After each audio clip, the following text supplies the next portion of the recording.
तो चलिए आज हम जानते हैं समरी। किसके समरी के बारे में? स्वीटेस्ट लव आई डोंट गो के बारे में। इस समरी को हम आज जानेंगे। और यह जो पोएम है इसे किसने लिखा है? जॉन डॉन ने। जॉन डॉन मुख्य रूप से आप प्रेम की कविता को लिखते हैं जो प्रेमी और प्रेमिका के बीच का है। जब जॉन डॉन किसी कारणवश अपने प्रेमिका से दूर हो रहे हैं तो वह अपने प्रेमिका को कई ढंग से समझाते हैं, क्योंकि उनकी जो प्रेमिका है उस समय थोड़ी उदास हो जाती है। थोड़ी नहीं, बहुत उदास हो जाती है जब वे जाते हैं उसको छोड़कर किसी कारणवश। तो बहुत उदास हो जाती है तो उसको कई ढंग से एग्जाम्पल लेकर, उदाहरण लेके वो उसको समझाते हैं, अपने प्रेमिका को समझाते हैं। जो कि फुल इसका वीडियो एक्सप्लेनेशन हम पहले वाली वीडियो में पढ़ा चुके हैं, ठीक है। लेकिन आज हम उसका क्या जानेंगे? सारांश जानेंगे, यानी उस पूरी लाइन में, पूरे कविता में क्या लिखा गया है और उस कविता का क्या उद्देश्य है, उसका क्या सारांश है, क्या अर्थ है, वह सारी चीजें आज हमने लिख दिया है और इसे आपको समझना है। मुख्य रूप से यह 5 नंबर में आपको आएगा लिखने के लिए एग्जाम में भी, ठीक है जी। तो चलिए जानते हैं sweetest love I do not को जॉन डॉन के द्वारा लिखी गई इस पूरे के पूरे पोएम के बारे में।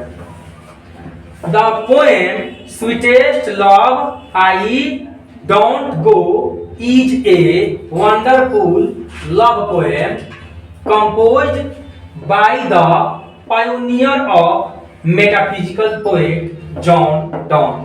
कह रहा है कि यह जो कविता है स्वीटेस्ट लव, यानी जो पोएम है स्वीटेस्ट लव आई डोंट गो, एक खूबसूरत, वंडरफुल का मतलब क्या होता है? खूबसूरत पोएम है, कविता है। कंपोज, रचना किया गया है बाय द पायोनियर। पायोनियर का मतलब क्या होता है? प्रणेता, पथ प्रदर्शक, ठीक, आगे चलने वाले, यानी पथ प्रदर्शक या प्रणेता ऑफ मेटाफिजिकल पोएट। मेटाफिजिकल का मतलब होता है आध्यात्मिक, अभौतिक, या फिर कहिए आध्यात्मिक कवि जॉन डॉन के द्वारा।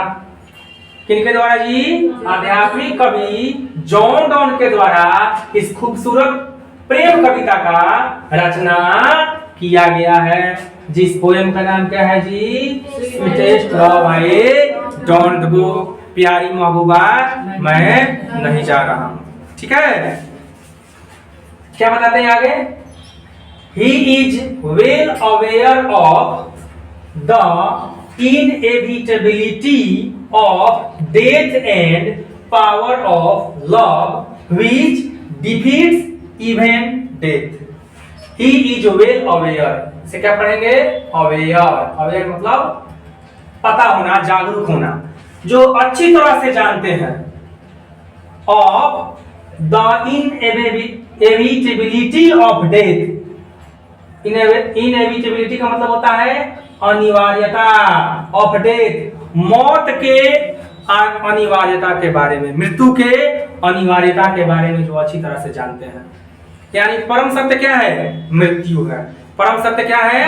मृत्यु है। वह जानते हैं कि हमें एक न एक दिन मरना ही है, सबको मरना है, लेकिन किसी किसी को भ्रम हो जाता है कि मौत दूसरे के लिए है, हमारे लिए नहीं है। लेकिन वह व्यक्ति जो है जॉन डॉन, वह जानते हैं मौत के अनिवार्यता के बारे में कि निश्चित ही मौत होना है जो यहाँ पर जन्म लिया है। एंड पावर ऑफ लव, और प्रेम के शक्ति के बारे में। क्या है जी? पावर। पावर का मतलब क्या होता है? शक्ति। प्रेम के शक्ति के बारे में which defeats even death, जो मौत को भी हरा देता है, मौत को भी हरा देता है। वह जानते हैं कि मौत तो होनी है, लेकिन प्रेम की जो ताकत है वह मौत को भी हरा देता है। इसका मतलब ये नहीं ना कि उसकी मौत नहीं होगी, उस इंसान की मौत होगी, मौत होगी, लेकिन असमय नहीं होगी। वह मौत को भी कहीं ना कहीं प्रेम जीत लेता है, समझ रहे हैं। वह जानते हैं कि मौत होनी ही है, लेकिन प्रेम जो है वह मौत को भी क्या करता है? हरा देता है। चूंकि वो अपने महबूबा से दूर हो रहे हैं, तो मैंने एक्सप्लेनेशन में आपको पढ़ाया था कि अपने महबूबा को बोल रहा है कि देखो मैं तुम्हारे पास से कुछ समय के लिए जा रहा हूं, तो यह समझ लो कि मैं तुम्हारे लिए मर चुका हूं, क्योंकि एक न एक दिन तो मैं मरूंगा ही, एक न एक दिन तो मैं मरूंगा ही। और जिस दिन तुम्हें सडन पता चलेगा या सडन देखेगी मुझे मरते हुए, तो तुम्हें काफी तकलीफ होगा। तो इससे बेहतर है कि तुम मान लो कि मैं मर चुका हूं, और जब धीरे धीरे तुम इसका अभ्यास करोगी तो एक दिन मैं सचमुच में जब मर जाऊंगा तो तुम्हें उतनी तकलीफ नहीं होगी। तो आगे वही बता रहे हैं कि the rehearsal of departure for a short time will make him a tough man. Correct the rehearsal, पूर्वाभ्यास। रिहर्सल का मतलब क्या होता है? पूर्वाभ्यास। कोई चीज आप करने जा रहे हैं उसके पहले आप उसको बार बार कर लेते हैं ना जी, तो उसे क्या बोलते हैं? पूर्वाभ्यास। तो कह रहे हैं the departure for a short time, यानी कुछ समय के लिए जो अब विदा हो रहे हैं उसका पूर्वाभ्यास will make him a tough man, उन्हें कैसा आदमी बना देगा? मजबूत आदमी बना देगा। कैसा आदमी बना देगा जी? Tough man. यानी थोड़े समय के लिए जो अब विदा हो रहे हैं उससे वह क्या हो जाएंगे? और मजबूत हो जाएंगे। ठीक है। To bear the grief of final departure date, और सहने लायक हो जाएंगे। किसको? उस कष्ट को। ग्रीफ का मतलब क्या होता है? कष्ट। किस कष्ट को? तो final departure date. Final departure का मतलब जो अंतिम विदा होता है, जिसे क्या बोलते हैं? मौत। जो सबके जिंदगी में एक न एक दिन घटित होना ही है। बोलिए होगा कि नहीं होगा? होगा। सबके जिंदगी में एक न एक दिन घटित होगा। तो कह रहे हैं कि मैं थोड़े समय के लिए जब तुमसे दूर जा रहा हूं इस समय मजबूत बन जाऊंगा, या तुम्हें भी मजबूत बनना होगा। किसके लिए? जब फाइनल मौत, मृत्यु होगी उसके लिए। कहीं ना कहीं हमारे लिए क्या है? पूर्वाभ्यास है। क्या है जी? पूर्वाभ्यास है। एक तरह से हमारे लिए रिहर्सल है। एक तरह से हमारे लिए क्या है? रिहर्सल है मौत का। किसका रिहर्सल है? मौत का, जो कि फाइनली एक न एक दिन होना है। He consoles himself, वह खुद को सांत्वना देते हैं। खुद को सांत्वना देते हैं यानी खुद को यकीन दिलाते हैं। एंड हिज बिलोंग, और अपने प्रेमिका को भी सांत्वना देते हैं, ढाढ़स बंधाते हैं। क्या ढाढ़स बंधाते हैं? क्या सांत्वना देते हैं? बाय सेइंग दैट, यह कहकर कि ट्रू लव नेवर डाई, सच्चा प्यार कभी मरता नहीं है। कहते कि देखो, भले ही मैं तुमसे दूर जा रहा हूं और एक तरह से रिहर्सल है मृत्यु का, लेकिन एक बात याद रखना कि सच्चा प्रेम कभी मरता नहीं है। सच्चा प्रेम कभी मरता, चाहे इंसान कितना हो दूर हो जाए, आंखों से ओझल हो जाए, पास में रहे न रहे, उससे कोई फर्क नहीं पड़ता है। ठीक है, आगे बताते हैं। Here the poet teaches about the hard realities of life and suggests the readers to live in the light of divine love, which is not dictated even by time and death। करें कि यहाँ यह मतलब यहाँ the poet teaches, कभी सिखाते हैं या बताते हैं about the hard realities of life, जीवन के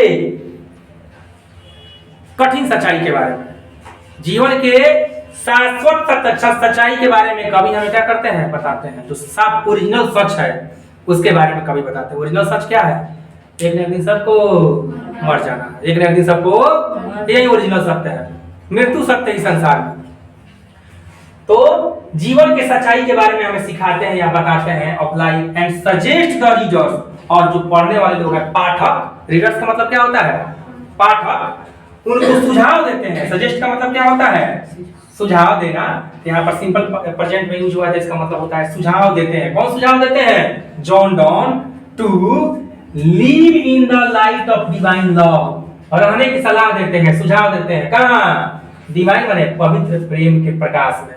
पवित्र प्रेम के प्रकाश में। लाइट का मतलब क्या होता है? प्रकाश। वो कह रहे हैं कि पवित्र प्रेम के प्रकाश में आप रहिए। कहने का मतलब प्रेम से आप रहिए। जरूरी नहीं है कि दो इंसान के बीच प्रेम होगा, जानवर से भी हो सकता है, अपने देश से भी हो सकता है, बहुत सारी चीजें हैं जिससे प्रेम हो सकता है। तो कहते हैं कि पवित्र प्रेम के प्रकाश में रहने की वो सलाह देते हैं। कौन? John Donne. which is not defeated even by time and death, जो समय और मौत से, मृत्यु से भी नहीं हार सकता। डिफीट का मतलब हार जाना। यानी अगर सच्चा प्रेम है तो ना समय उसे हरा सकता है और ना